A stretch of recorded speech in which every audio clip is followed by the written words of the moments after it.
Hi everyone. Once again, I wanted to come in and just share a couple thoughts and messages that have been on my mind. This is our fourth episode that we record together, and this is 4 out of 5 that we're gonna do, and then that's the next episode's gonna be our season finale. So I kind of wanted to add a little bit more to the video. That way we can get to know each other, talk about my purpose and mission a little bit more, and talk about the specific video that you guys are about to watch. So we recorded this 2 weeks ago.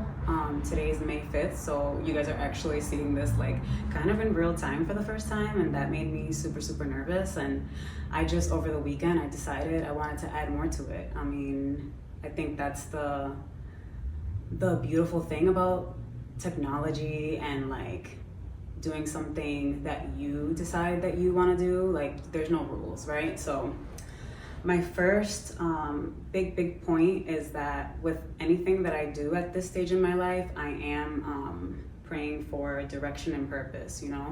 I think a lot of times in the past I've walked pretty aimlessly into things. I didn't really have like a specific goal in mind. Like I said, I was kind of living day by day, just more concerned about monetary value. So doing something like this, I've really been forced to like sit with myself and talk to God and see like what messages he thinks would make sense for this, right? And so that goes into my next point, is like speaking publicly is super nerve-wracking. Even if it's only like 100 people that watch it, it's still 100 people that watch it. I feel that I always get like little butterflies whenever I'm about to do it, and at first I felt like maybe that's wrong, because I don't know, somebody was telling me that having butterflies is like a bad thing, but I really don't agree with that. I think sometimes you just are nervous and like you're finally coming up with the courage to be able to do something. So that is my second point. And then with that, so the editing process of a podcast is really like, it's a lot. Like, you get to see yourself in ways that are very different, and it's like I'm very much in my head a lot of the times with the editing process, and I'm like critiquing myself, and I'm like, I should have said this like that, why did I say this? And then also too, being nervous, we both realize how many times we say the word like, and we're like this, like that, like this, like that. Like, I was to the point where I mentioned to Liz, we should have a score to see how many times we actually said like, right? It's just such a commonly used thing, but after hearing it so many times, it is kind of annoying. So that is something that I am working on. It's not a bad thing. I think it's just cool to kind of want to do things a certain way. I always have this quote in my mind that's, how you do one thing is how you do everything. And so I never want to just put something sloppy together and call it a episode. I kind of want to have a purpose and mission behind everything. So if that annoys you, probably just stop watching, because it's gonna send you over the moon. We say like so many times, but in our defense, we hadn't recorded in a while. Then I look at my outfit. I didn't really like my outfit that much for that episode, but I gotta stand on it. Like I said, I'm gonna do it, so I'm gonna do it, and hopefully you guys find some type of enjoyment in watching it. And also, one major thing that I'm working on is not cursing. So when I curse, I'm like, oh, cringe. Like, I could have used a different way to say that, but I'm a work in progress. I am gonna try for the last episode, season finale, to not curse. And we're gonna see how that goes. Sometimes it just comes out, I don't know. So yeah, the whole point with that little tangent is just be kind to yourself. This is the first time I do anything like this, so I had to learn how to be kind to myself and understand that if people are gonna critique it, they're gonna critique it. If people are gonna like it, they're gonna like it. Like, I can't break my head trying to figure out what the world is gonna enjoy seeing. I have to kind of walk with direction and purpose for what I want to get done with this.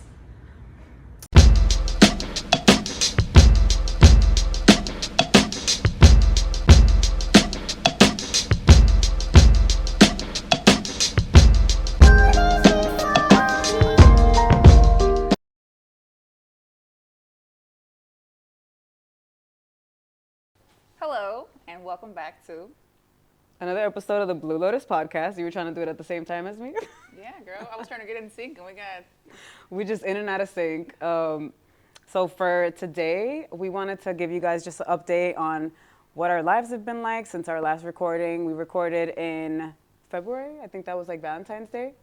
And then today's 420. So we're just, this has like been such an interesting process for us, but life always keeps going. So we wanted to just update kind of everyone just on what our lives look like these days. So what's been new with you, girl?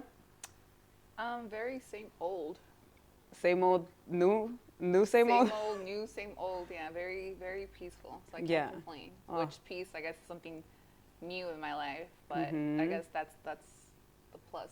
Right, because like last night was Friday night, and like our Friday nights just look so different. Like last night I just came home from work, I like had some food, I watched like an episode of Sex and the City, took a shower and was just like, okay, I'm ready for bed, you know? And it's just like a couple years ago, our Friday nights were just probably madness. Yeah, I think that's a conversation we had like earlier this week where I was telling her like I just feel like my brain finally developed. Like it's like the frontal lobe. The frontal lobe is fully developed, and I'm just looking back at myself and I'm just like, wow. Yes, right? I was a movie. No, it's like still be a movie sometimes, but we're just like, it's like a more like, it's like in our 30s movie, which is like, it's like appropriate, right? We were saying that too, where it's just like, we look at two of our friends had babies recently. We just look at like the progress of like our lives, and it's kind of like, I guess this is like similar to how it would be, obviously different than like what we imagined it would be, but it's like kind of on course, right?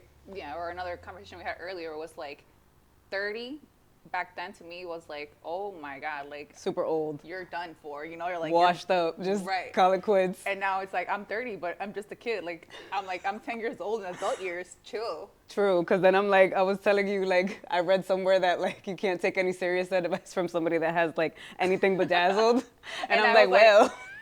What do you mean? Everything's bedazzled. Like everything should be sparkly, because it's just like we're still just girls. Yeah.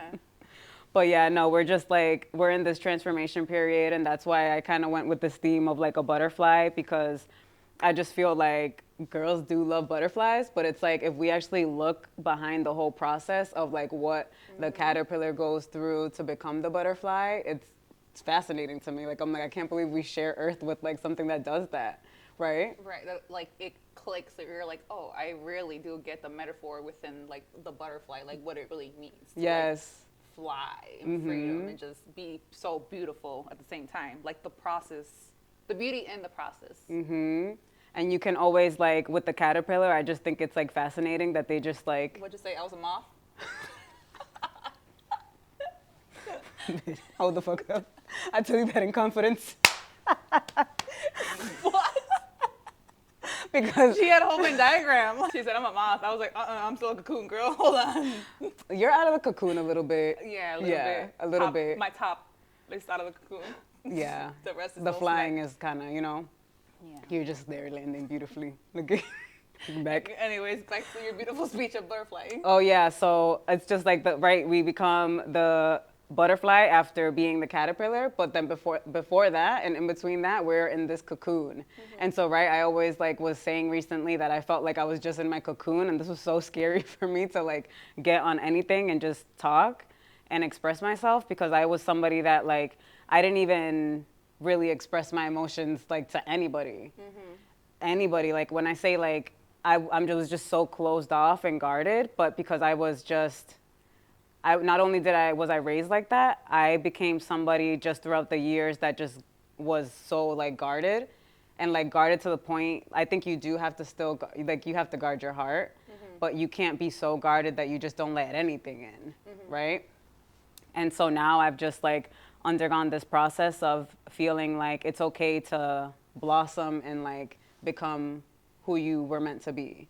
Not listening to what people in society are gonna think you should be doing, shouldn't be doing, just doing for real, like what's gonna make you happy. Because I feel like every single day I come across, and like I've also been in this phase too, where it's just like, we're not happy at all with like anything in our life, right? So that's not only is that like a lack of gratitude, it's just like, we just stay stuck. and we don't know how to like get past the, okay, I hate it here, because I feel like that was like all of our things for so long, like hate it here, like, and even now still, like when I hear things like, oh, I'd rather be somewhere, it's like, okay, where would you rather be? Right, but then it's like now, like me in the present, when I look back at those moments, I'm like, those were like one of my greatest moments. During that time, I had that like mentality. Yes, right? Like, Isn't that so crazy? yeah. You're like, how did I hate that? Like, that was like actually kind of fire. You go back to pictures and everything, you're just like, even though some of these were like my darkest times, like some of it still makes me feel really like good and fulfilled and like nostalgic. That just is like life. With you, I always felt like you were like a giant mystery. Like it was like, what is Aretha? Like you were present in like social media, or like even like I really had to like get to know you. Like we had like a couple conversations, but it was like I really never knew like who you were, or like what was your thing, like what was your highlights. And with me, it's like in social media I would post like a bunch of memes or like post a bunch of stuff, like repost and like show my sense of humor, but I feel like I really didn't let people in on like who you were, what my actual life was like. Like I was kind of just like post here and there, but very yeah, we were never somebody that was like, oh, this is what's going on with my life. Yes. Like if Story we did, time. it was like a sarcastic meme that like only our close friends would understand, I feel like, and like nobody else would get. But it's like that's the thing about the internet. It's like it's not a real place. Like so even when it came to like me having to share my story, because obviously I can't not share what has happened to me, I did take like a break off social media for my mental sanity, just because I was gonna go insane if I like try to keep on with the world, the outside world, and kind of like keep up with what was going on. And even then, like it was still really hard for me to accept my reality.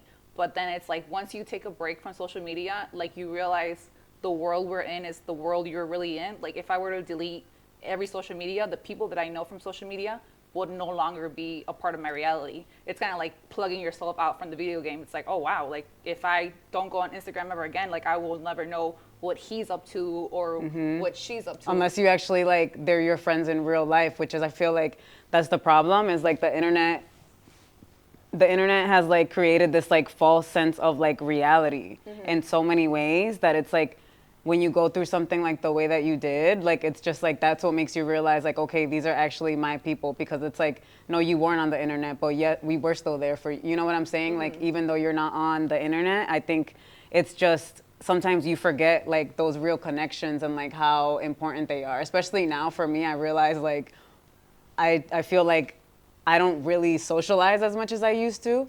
And I'm like, then when I'm not on Instagram, I'm just like, I feel like so lonely. Right, like the Amish Kardashian I sent you, like you just feel like an Amish person, you're just not connected. Because I don't go out, and it's just like, okay, now I'm not gonna be on the internet either. Like that's why maybe I did this whole thing, because I'm like, I'm not going back outside.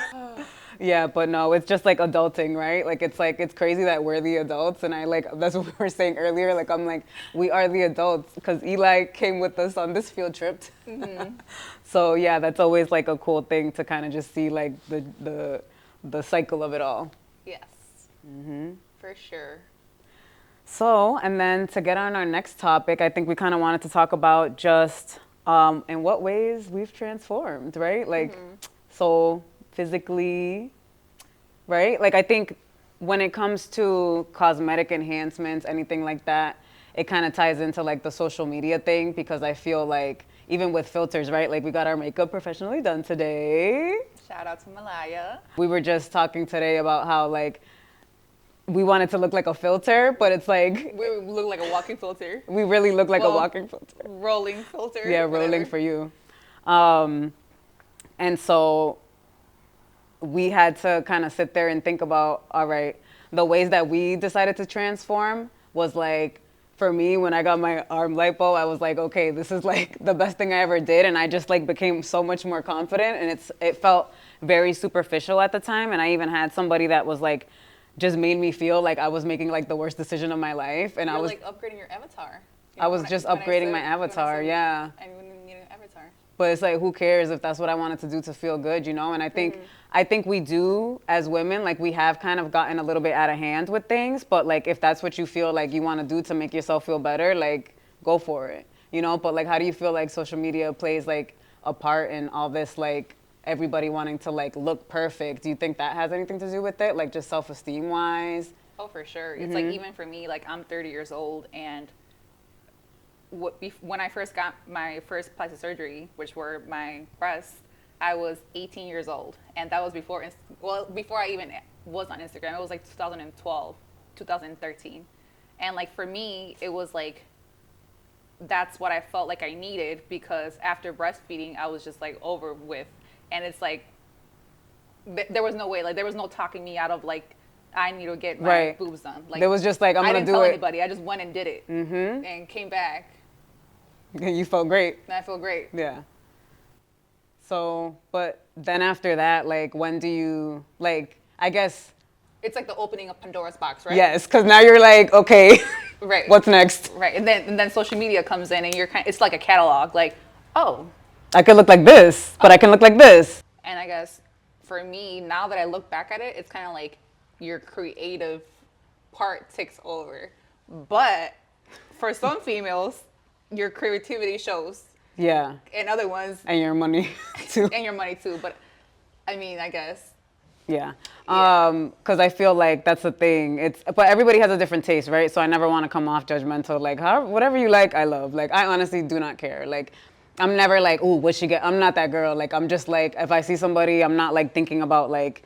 As long as they love it, like I love it. Yeah, you know? like I feel like everybody just has a different type, a different body type, and I feel like I love that we are kind of like shifting into that, where it's like it's more accepted to have different body types. Like I was at Victoria's Secret the other day, and they have like this big thing on the TV where they're showing all these different models, and I'm like, they have a plus size model up here in panties, you know? It's like it became the new norm. Like that fake body became the new norm.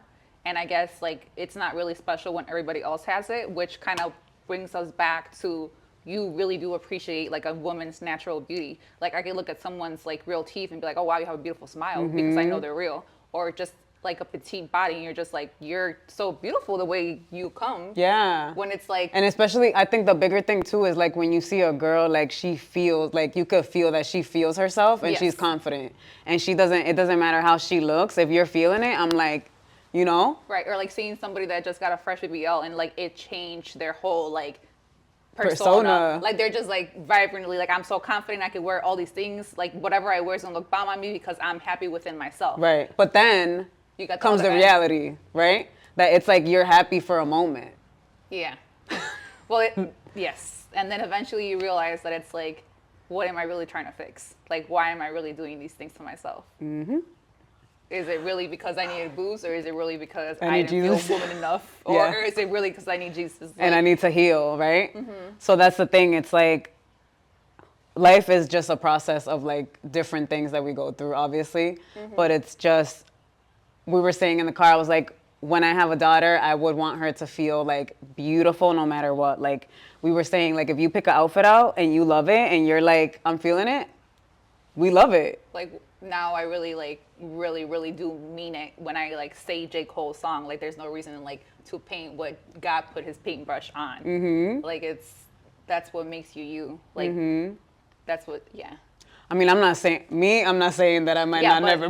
When I was getting those, I don't want to hear it. Yeah, that's too woke for me. Like this, but now we realize that that's like actually being aware. Like now, I was telling somebody yesterday, I'm like, I don't want to be this woke. Yeah. Because it's just like, oh, it's so aggressive and overwhelming. Because you just realize you've been living in like a different type of zone, you know? And for me personally, I'll say it's like being 30 years old now and like stepping into a new stage of my life. I see like a lot of pretty natural girls like being engaged and being married and stuff like that. Oh my God, don't even get into that. Yes. So that's like a real eye opener where you're just like, oh, maybe. It's just like, life is really. The grass is, everybody thinks the grass is always greener, right? Too.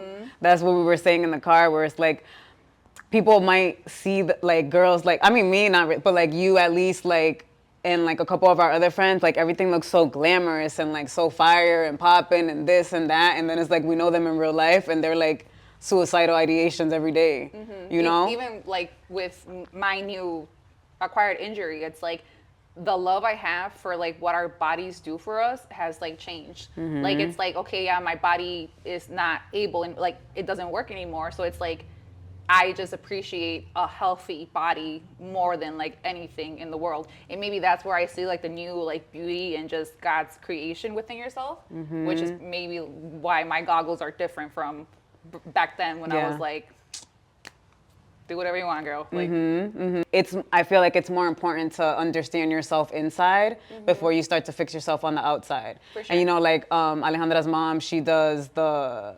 body sculpting. So she came from Colombia. Now, like, shout out to her because she's fire. I want to have her on the podcast. But she moved here like a couple years ago, and she does the post-op massages, and so does our friend Beba. I don't want you to feel left out. We got 2 friends that do that. We'll put the thing in their locations in our bio. But they both do like they help with women after their surgeries. And so Alejandra's mom, she used to be a psychologist for a plastic surgeon in Colombia. And I always thought it was interesting how like they have that whole system set up. I feel like that should be part of your evaluation. Like maybe like you wouldn't A be psych eval. Yeah. Yeah. Yeah, because body dysmorphia is really a thing. Yeah. Like, Should we like we might joke around about I'm gonna go to the White I have House about body that. dysmorphia, but it's like imagine somebody that really does. Like we're over here like joking about it, but it's like body dysmorphia is real. it is. Hello, that's like the problem of the world right now, I think, you know, where it's just like we're so quick to fix something on the outside instead of being like, oh, maybe it's, you know, something else, you know, so.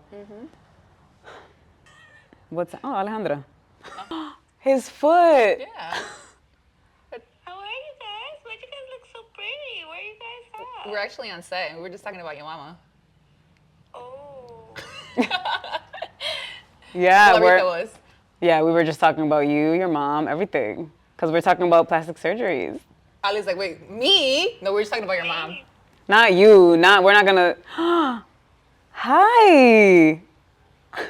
What a chunky little baby. Okay, we'll call you. Okay. Okay. Bye. Bye. I love her. Okay, so I forgot, where were we? Her mom being a psychologist, like in Oh, Colombia, yeah, and so getting that- a psych eval, body dysmorphia. So do you think if you had like I feel like, Aziz, are we rolling? I feel like he's not in it today and it's like really fucking me up right now. I'm so sorry. I'm totally in it. Stay here with us. I'm here with you. Man. Okay. I'm here. So we were talking about psych evals. Okay, so if you would have gotten like a psychological evaluation before getting your surgery, what do you think it would have been like? Oh, I Like, would have still done it. Like me now. you would have found a way, right? Like if they were like, you're not mentally fit to get a plastic surgery. Yeah, maybe I would listen if like they would tell me something like whatever, but if they told me like you're fine, you're beautiful, I'm like, yeah, I know I'm beautiful, but that's not what I'm here for. I'm here because I don't like this because it makes me feel some type of way. Did you feel beautiful?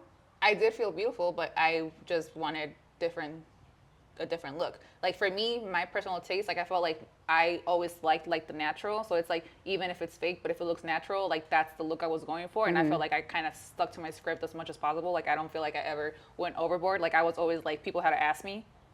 They were never. Okay. Yeah. I never really look. I mean, I just don't Right. even care. Like I promise you, I'm like. Some other girls you're just like. Yeah, Give me some a girls doctor you right could now. tell Yeah. automatically, but if I'm not like, I wonder if that's real. Like I don't know. I just whatever. Yeah, so I don't feel like they would have called me out. I feel like if anything, actually, funny now that you mention it, when I went to get my breast reduction, I found out I had a deformity. Mentally? No. Sorry. It's a plastic surgeon, not a psychiatrist. Okay. I thought that's where we were No, going. actually, I had tubular breast, which is literally underdeveloped breast. And then he explained it to me, and then he's like, were you able to breastfeed? Because I told him my boobs are the way they were because of breastfeeding. I was like, yeah, I was able to breastfeed. I mean, I didn't get a lot, but I was. And he was like, huh. And then he told me I had deformity, and I was like, huh. Wow. So then I guess that was like a reassurance of like, you're the perfect candidate because my boobs never grew in. So you did need it. I did need it. You could have had that probably paid by Maybe. insurance. Maybe. But yeah, I feel like with that, do what you want. Just be safe. Do your research. You know, like don't go alone. Like I think that was I realized like, you know, you have to just really have the right support and then also understand that like you're always gonna want more. Human nature is to like fix things, you know, like you're like, you might have this done, and you're like, okay, I look cool now. And then in 6 months, you're gonna be like, but why didn't I do this? And so it's just like, at some point you have to sit with yourself and realize you are beautiful.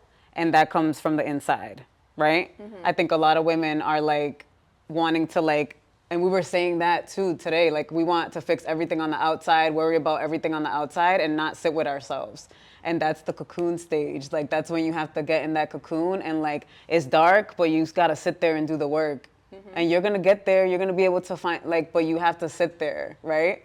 Right. So, and we've all gone through our separate stages of having to sit in that cocoon and like then come out. So do you feel like you've like come out the cocoon, or how you feeling? I feel like I have. I feel like for me, thankfully, I did have like a butterfly stage, but I feel like Fire, I too. had to go back into a cocoon. Put the pictures in there.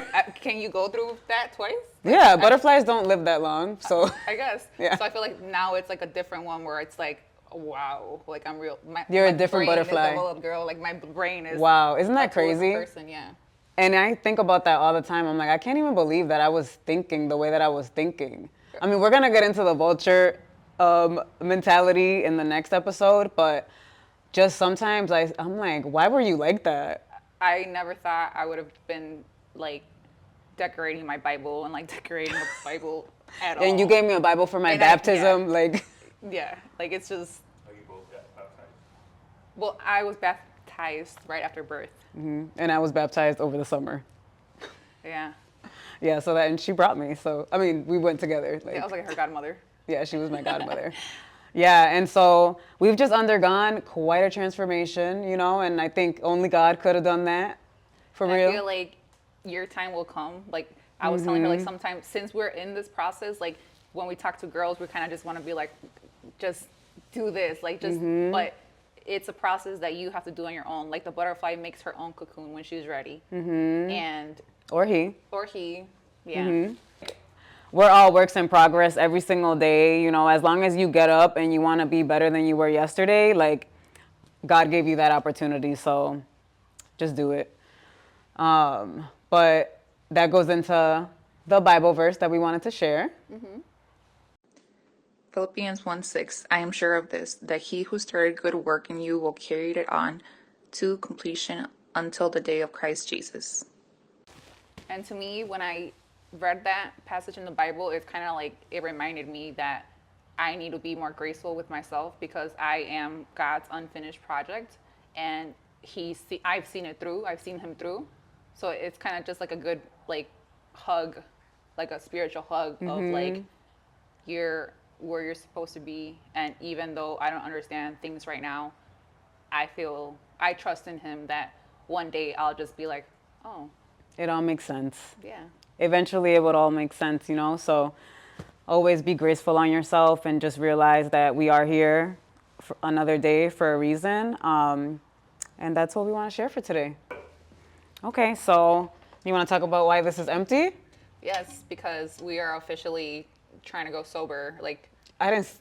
well, I'm speaking for us, but Yeah. no drinking on this one. Like she asked me if I Yes, if I so we wanted to come as we are, Yes. basically, you know, raw, uncut. right out of the cocoon. Definitely raw out of the cocoon.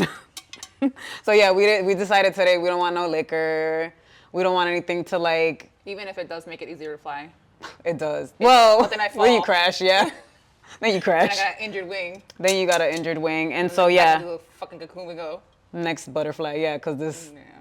Yeah. But yeah, we didn't do alcohol today because we just wanted to not inhibit like ourselves and not be speaking from like a different side. I feel like when you drink, sometimes everybody's like, "Oh, that's who you really are," and it's like, That's it. that's like Is who that your the other ego. voice winning? That's your ego. A That's lot the of, other voice. That's the other voice. Yeah. So if you're going through a journey where you want to get sober, I'm gonna put something in the description for So you. this is not the tip jar. Yeah, this is the tip jar now.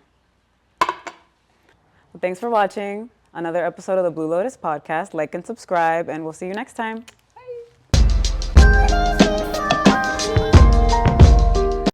And so, yeah, everybody's insecure about something, and sharing our insecurities on camera is not easy, you know? Liz, I know, saying that like she was trying to stick to sobriety, that's a work in progress, you know? Like, we don't know the details of how she wants to do it. I just want to be supportive of my friends that want to heal and that want to change certain things. I'm always going to be that friend. So I think doing this episode sober, we were probably nervous, and then we're talking about like plastic surgery and things and like being insecure. and that's very vulnerable. So it's just another level of vulnerability that we had to do, and so we were definitely nervous. And then the concept of the title for today's episode, To Pimp a Butterfly, I came up with this idea maybe 2-3 months ago. Like I kind of had like the episode titles that I wanted to use or was thinking about using, or at least the concepts. And even up until today, I'm like, is this the title that I want to use? Like, why To Pimp a Butterfly now? Like at this time, people are gonna definitely think I'm like trying to relate it to Kendrick Lamar. And then I'm just like, and then Kendrick Lamar and Drake have this like rap beef going on. And it's just so, I don't even really know why it's going on or what is happening with that, because it's not my world. So, but yeah, the whole reason why I decided to call it To Pimp a Butterfly is because in my mind and just from what I've seen, I think like you're either getting pimped or you're the pimp. And I know that sounds kind of crazy to say out loud, but if you really, really, really think about it, you're either working for yourself or you're making somebody else rich. So with every concept that I think of, there's definitely a duality to it. Like, I know that a lot of us these days want to be entrepreneurs, but sometimes we don't realize that we may have to stay doing a job for a little bit that we don't want to do, and that's okay. And don't think about it like, oh, they're pimping me out. Just think about it like, okay, this is just for right now. And then, yeah, if you do decide to like work for somebody else and, you know, make somebody else's dreams come true, don't sell yourself short, you know, like always know your worth with anything, like relationships, with work, you know, so like personal and private life, you kind of have to stick to that concept. And like for me, at least that's what I believe. You know, these thoughts and ideas are not something that I think everybody should think of. This is just me, what I think, right? So yeah, a lot of times we forget that that's what life's actually about for a lot of people. So with that, that's kind of like the double-edged sword with like deciding all of a sudden, okay, I want to become a butterfly. So now you come out of the cocoon, you become this butterfly, you know, be it you decide to pursue something, you decide to improve your outer appearance or something.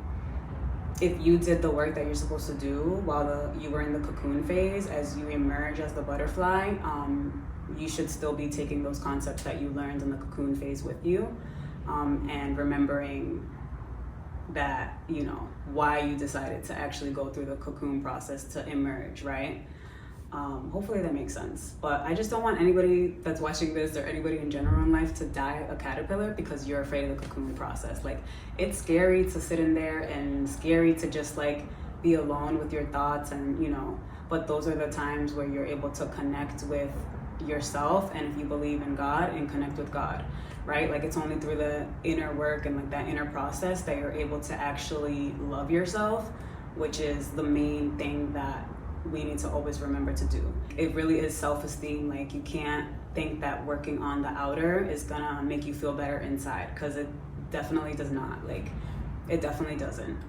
So yeah, always remember that like the biggest work that you're gonna do is inside. And yeah, I think I just always want to remind people, like, it's okay to turn away from your toxic ways. It's okay to decide one day, okay, I don't want to be a part of like this dysfunction that's all around me. I kind of want to do something different, and I want to be able to encourage others to also do something different. And that's just what all this is about. I always want to like create a safe space and a safe platform for everybody, and for everybody to feel safe. But most importantly, I need to also be getting something out of it. Like, I also need to feel safe. And so with that, yeah, just my last point here is eliminate distractions and sit with yourself. Trust the process, right? Sitting with yourself is gonna be hard, like we always say, but you have to trust the process. You really do. And, you know, I know you could do it. Whatever you're deciding that you want to turn away from, you can do it. Always, just like I said, my prayer is for direction and purpose. And that is what kind of keeps me aligned and keeps my faith strong. As always, I'm gonna have something that you guys can read and work on if you're into journal prompts. That's gonna be in the description. My outfit's gonna be in the description. You guys know that's my favorite part, actually. So this is like actually crazy because if you guys remember Ed Hardy, it's like a throwback moment, but it's out, it's back out. So this is actually a Blue Lotus on here. So I thought that was cool, and it definitely, I got it, did I get it this year, last year? I think I got it at the beginning of this year. But I was like, oh my God, that's so crazy. Like, what are the chances that Ed Hardy would come out with a sweater in 2024 and it have a Blue Lotus on it? So yeah, that just reminds me that I'm aligned and that I am doing things for the right reason, and I'm on the right track, you know? So whatever you're dealing with, I hope that you're able to find the courage to stay close to the light. I'm always praying for everybody that watches these videos, because I know that the world right now, we are all collectively going through a lot internally, and it shows. It definitely shows. So give yourself grace, give others grace, you know, always remember who you are, and yeah, love you guys.